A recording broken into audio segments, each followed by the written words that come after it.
Bandits threaten to remarry abducted casino bride, sell 63 captives. 12 new reps take oath of office allegiance.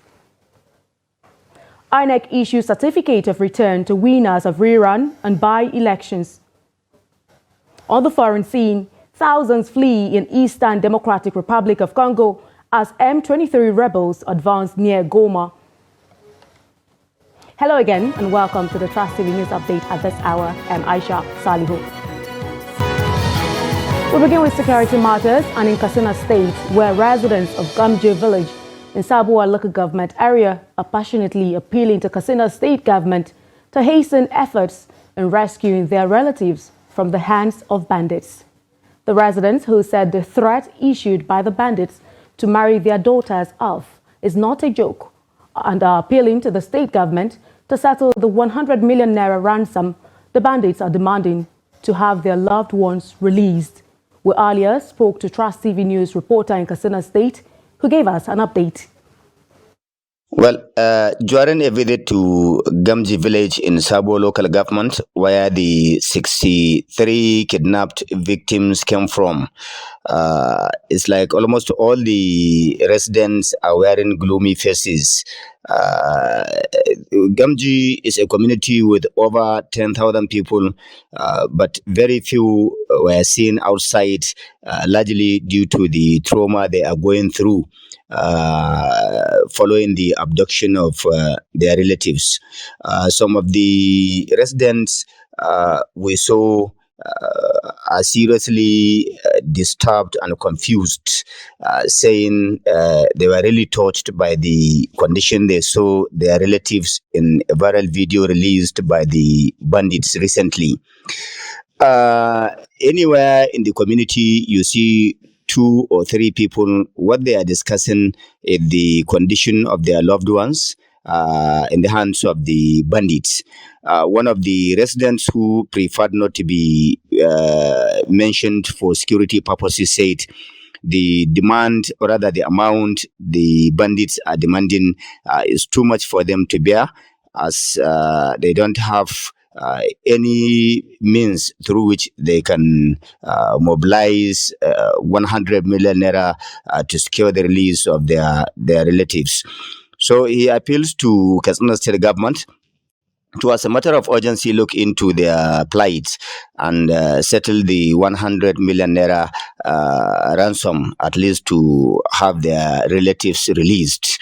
On this demand by the resident of Gamji village, I tried contacting Katsina State government through the Commissioner of Security, Internal Security and Home Affairs, Nasiru Ma'azud Musa, who said the government neither engaged the bandits in any negotiation or pay ransom, and the government is, however, not in support of payment of any ransom to any bandit.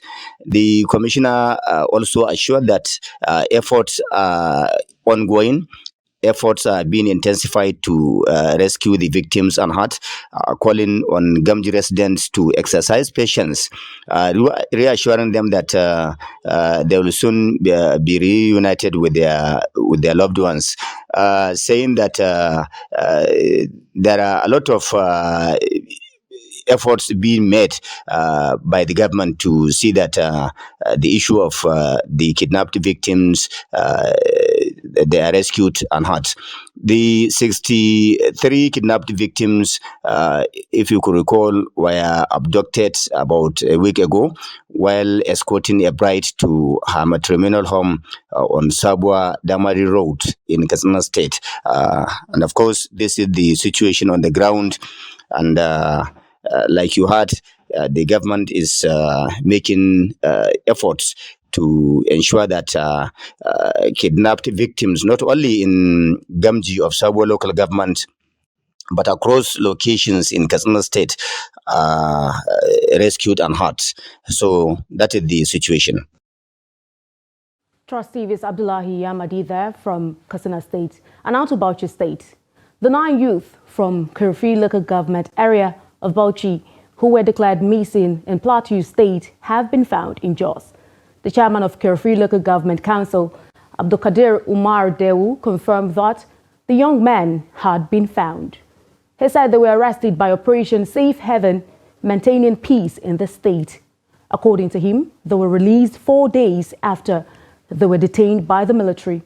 The spokesman of the Operation Safe Haven, Captain Oya James, neither answered calls nor replied to a message sent to his phone regarding the accusation that the youth were tortured. And in Jigawa State, the Nigeria Immigration Service says it has rescued 3 victims of human trafficking in Jigawa. The NIS controller in the state, Samson Agada, said this at a press conference in Dutse on Wednesday. He said personnel of the service intercepted the victims on Tuesday at about 11 a.m. at the Samiyar Ilu checkpoint in Kazore local government area of the state. Agada said the victims, who are indigents of Kogi, include Ahmed Ibrahim Rafatu, and Nafisat Jibril. And now to the southeastern part of the country. The Secretariat of Dunukofia Council of Dunukofia local government area of Anambra State was on Wednesday night gutted by fire. The inferno, which occurred around 7 p.m., was said to be caused by bush burning. An eyewitness said the fire would have escalated if not for the quick response of firefighters who arrived at the scene shortly. State Fire Service Chief Martin Agbili confirmed the incident, saying no life was lost.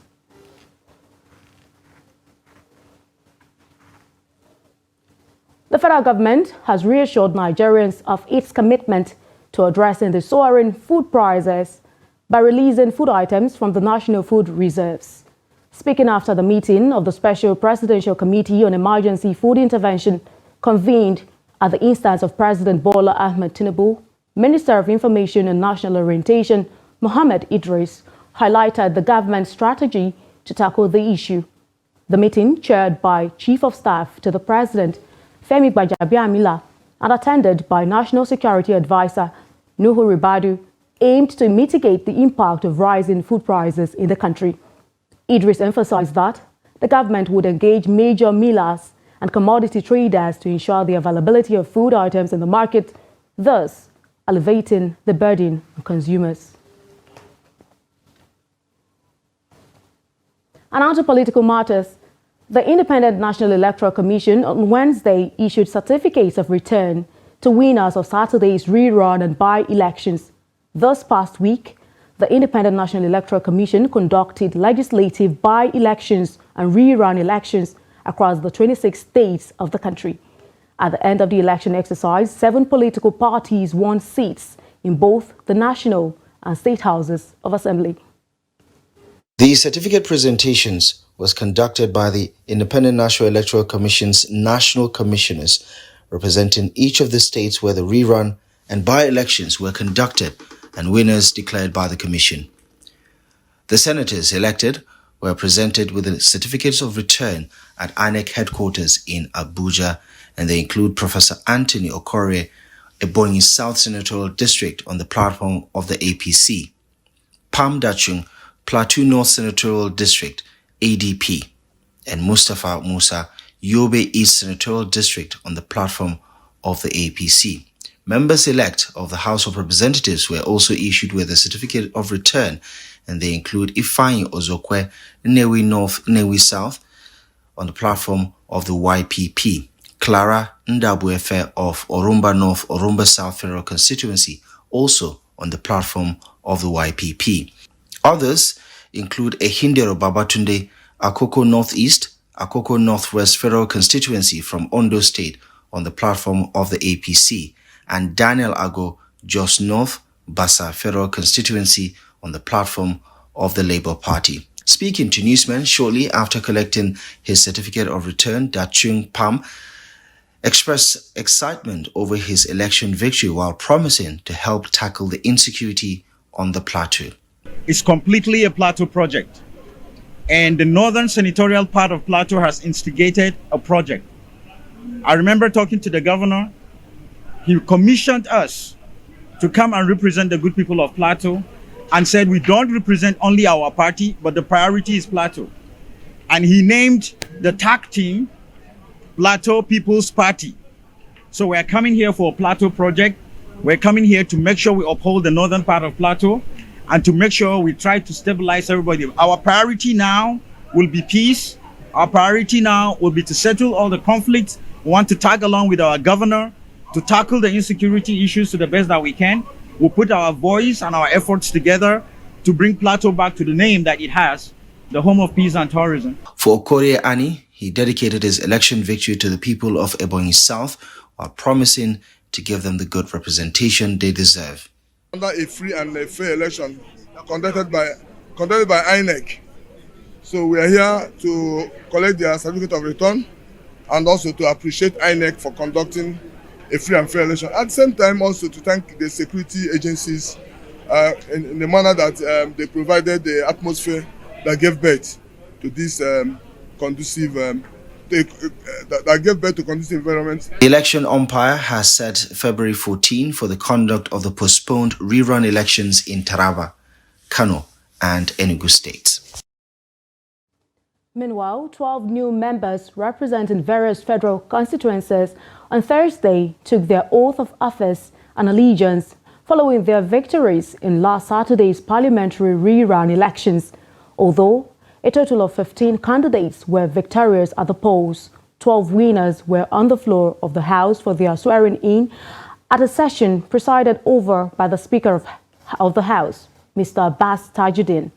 Of the 15, 7 are of the All Progressives Congress, 5 from the People's Democratic Party, 3 from the Young Progressives Party, and 1 from the Labour Party. The new lawmakers were accompanied to the National Assembly complex by family members, friends, and political associates. The House of Representatives has resolved to conduct an investigative hearing into the alleged non-compliance by banks and financial institutions with the Central Bank of Nigeria directives on net open position limits. The resolution of the House followed the adoption of a motion of urgent national importance on the need for banks to implement CBN's policies on holding excess long foreign exchange and net open position limits, moved at the plenary on Wednesday by Babajimi Benson. In the motion, Benson explained that CBN is saddled with the responsibility of regulating the monetary policies of the country as provided by the CBN Act. The House is further concerned that the commercial banks and certain financial institutions in Nigeria usually hold back a large part of foreign exchange that they obtain either through purchase, borrowing, or allocation from the CBN, rather than lending same to their customers with a view to selling it when the exchange rate is high. The House is worried that this speculative activity by commercial banks and certain financial institutions has further exacerbated the harsh economic situation in the country and has led to difficulty by legitimate businesses to obtain foreign exchange for their business transactions. In another development, the House of Representatives has mandated the Committees on Education to interact with the National Examination Council on her planned 2024 promotion examination for about 1,500 staff in the face of the security and economic situation of the country.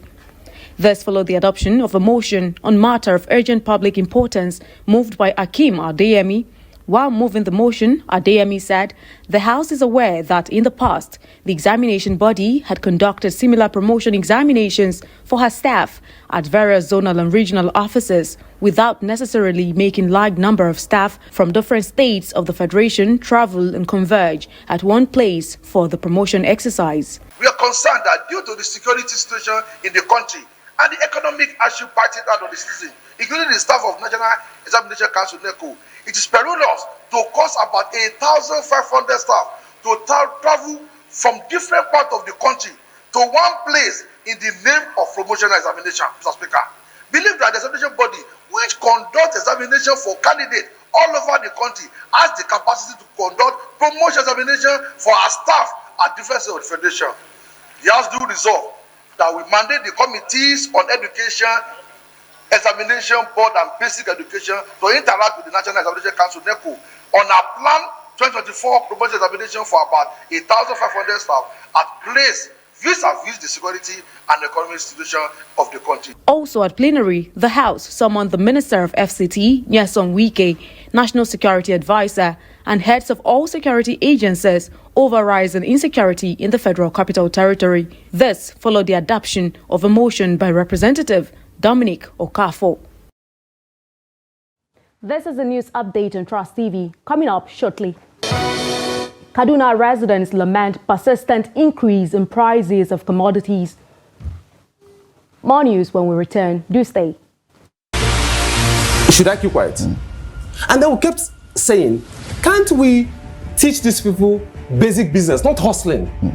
Teach our people entrepreneurship, not hustling. Go to China, Guangzhou, different districts. They can turn fair. Am I saying what you don't know? Yes, and you know why? Because we are coming from a sort of despite the narrative, anti-corruption. But you know, the anti-corruption agencies went to sleep in the last 8 years. However, if you are to go backwards and do a kind of audit, you will be shocked to find that the resources so far expended on the SDGs far outstrips the achievements face to face. Most of the time when you are involved, it's difficult for you to draw back and have a holistic view. Because what? Sentiment would always come to play, because all of us would definitely, I had, like I told you yesterday, I was 100% convinced that you cannot say you are qualified without bringing any document.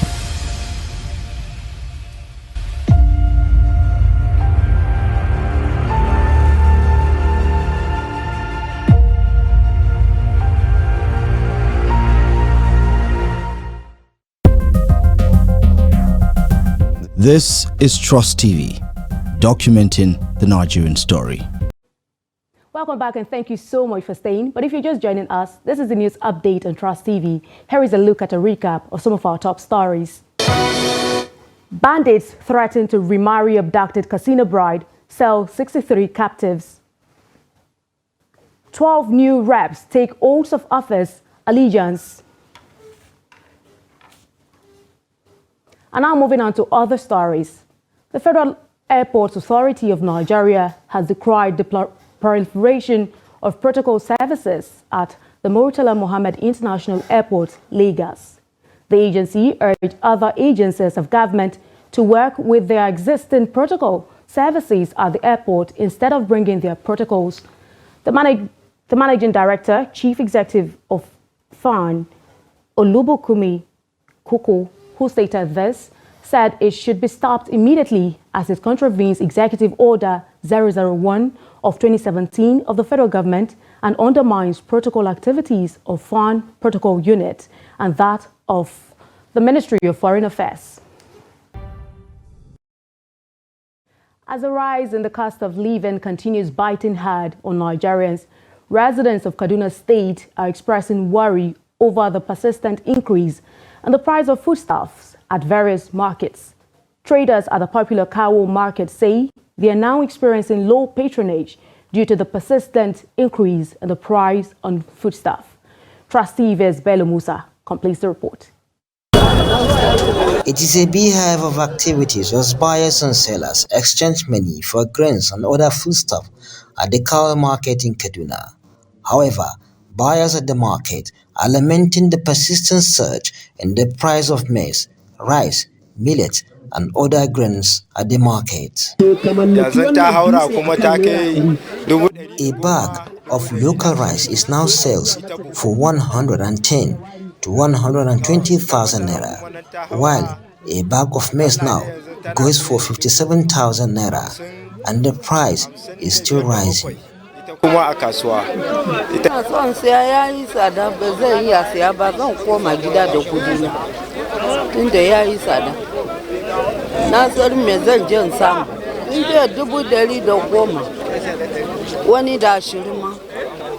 our rice, local rice, The one mudu 1,700. This rice I carry na 30 mudu. I pay 20,250 naira for only this rice. I wan buy corn today, red corn, the bag of corn 60,000. I no know how I go take do. I have children for house. People that look for money to buy and eat, no way. Meanwhile, traders on their part have also been lamenting the surge in price at the village market where they get supplies from.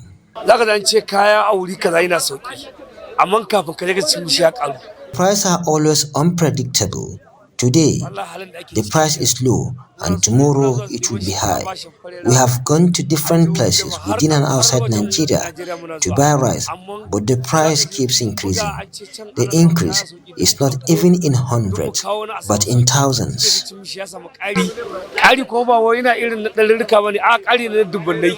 Although harvest time is expected to take place in 8 months from now, residents and traders are, however, entertaining fears over the possibility of scarcity of grains. The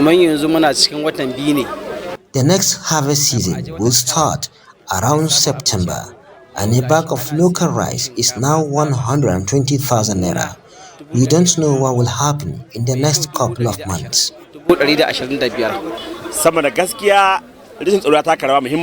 Insecurity has contributed to the cost of foodstuffs in Nigeria because farming has greatly been affected. Government will help us. Government will help us. All these things too much for us. People are buy and cry. If we sell rice, Dole must buy corn. If we sell corn, he must buy oil for family to eat. Up and down. They go up and down. We don't know the solution. Government will help us. At the time of compiling this report, a bag of local rice, which was sold at 110 to 120,000 naira, is now sold for 130 to 140, while a bag of maize is now sold at the rate of 60,000 naira. Bello Musa, Trust TV News, Kaduna. In a move to reduce the pressure on the naira, the Economic and Financial Crimes Commission has raised a 7,000-man special task force across its 14 zonal commands to clamp down on dollar racketeers. The spokesperson for the anti-graft agency, Dele Oyewale, in a statement on Wednesday in Abuja, said the commission had summoned the proprietors of private universities and other schools charging tuition in dollars. In the past weeks, the naira had plunged from about 900 naira per dollar to over 1,400 naira per dollar at the official market. The governor of the Central Bank of Nigeria, Olayemi Cardoso, who appeared before the House of Representatives on Tuesday, disclosed that Nigerians spent $98 billion in 10 years on foreign education, healthcare, and personal travels, which had impacted the naira. He spoke against the backdrop of the central bank's battle to stabilize the exchange rate amid dollar shortage. According to him, factors contributing to this situation include speculative forex demand, inadequate forex due to low remittance of crude oil earnings to the CBN, increased capital outflows, and excess liquidity from fiscal activities. To address exchange rate volatility, he said, a comprehensive strategy had been initiated to enhance liquidity in the forex market. This includes unifying FX market segments, clearing outstanding FX obligations, introducing new operational mechanisms for Bureau de Change operators, enforcing the net open position limit for commercial banks, and adjusting the remunerable standing deposit facility cap.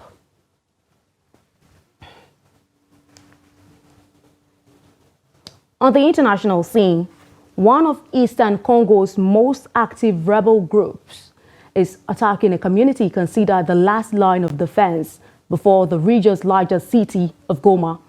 Fleeing residents said Wednesday that the rebels claimed they had no intention to seize it again. The M23 rebels, in a statement, however, warned that attacks targeting its forces and/or indiscriminate shelling of civilian population will be dealt with. The M23, with alleged ties to Rwanda, detonated explosives in North Kivu's Sake City, 27 kilometers from Goma.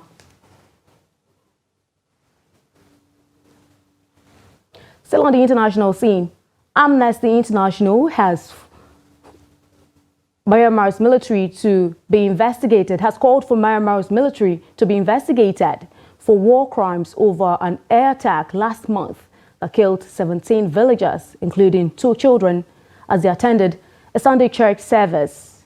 Amnesty said photo and video analyses, as well as interviews with witnesses, indicated the Myanmar Air Force had dropped bombs on 3 locations near the St. Peter Baptist Church in Karnan village on the morning of January 7.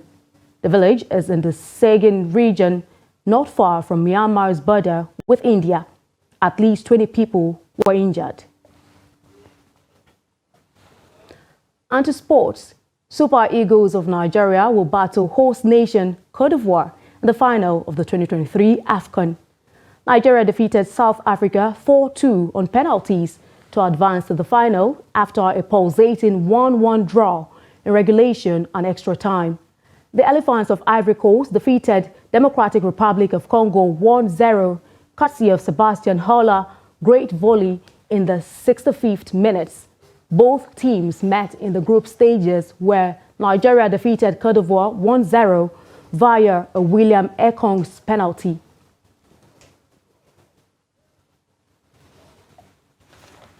That concludes the news update at this hour. Remember, you can always follow us across all of our social media platforms to catch up on more news, programs, and documentary.